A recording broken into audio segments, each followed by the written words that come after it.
সিলেটের এমসি কলেজের হোস্টেল জীবন থেকে শুরু, ছাত্র রাজনীতির হতাশা পেরিয়ে একটি গোপন ইসলামী সংগঠনের সঙ্গে সম্পৃক্ততা, সেখান থেকেই ডাক্তার শফিকুর রহমানের রাজনৈতিক যাত্রার বাঁকবদল।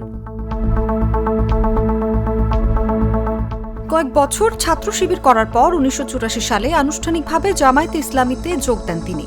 যুদ্ধাপরাধের মামলায় শীর্ষ নেতাদের দণ্ড কার্যকরের পর যে নেতৃত্ব শূন্যতা তৈরি হয়, সেই প্রেক্ষাপটেই ধাপে ধাপে উঠে এসে প্রথমে সেক্রেটারি জেনারেল, পরে দলের আমির নির্বাচিত হন শফিকুর রহমান।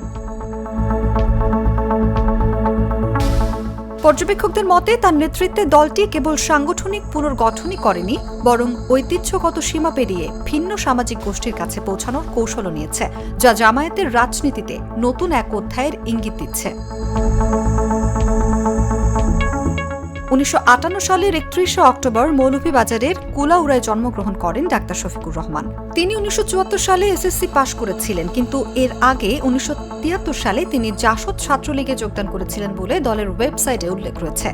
এরপর তিনি ১৯৭৬ সালে এইচএসসি পাশের পর সিলেট মেডিকেল কলেজে, অর্থাৎ বর্তমানে যেটি ওসমানী মেডিকেল কলেজ হিসেবে পরিচিত, সেখানে ভর্তি হন।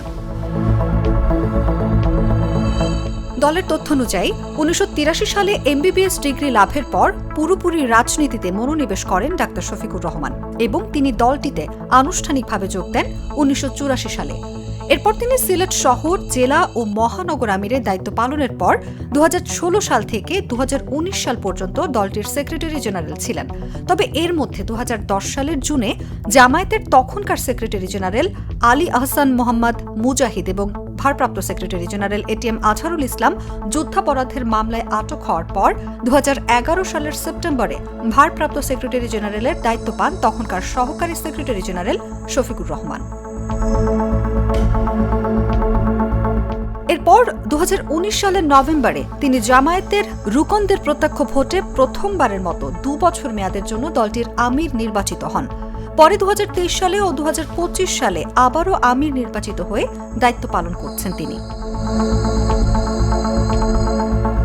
বিশ্লেষকদের মতে বাংলাদেশের বাস্তবতায় জামায়াতের আরও গ্রহণযোগ্য নেতৃত্ব সামনে আনার যে সুর ওঠে, তাতে শফিকুর রহমানের দলীয় নেতৃত্ব বড় ভূমিকা রেখেছে। দলের কঠিন সময়ে তিনি শক্ত হাতে হাল ধরেছিলেন, আবার দলটি যেই খোলসে আটকা ছিল তিনি সেখান থেকে দলকে বের করে এনেছেন।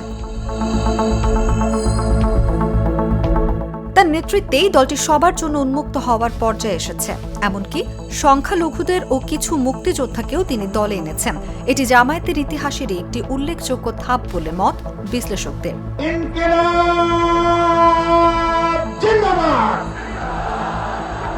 নিউজ ডেস্ক, জাগো নিউজ। দুধার চকলেটে একাকার হয়ে ওঠা প্রাণ লেয়ার সম্পর্কের মিষ্টি ম্যাজিক।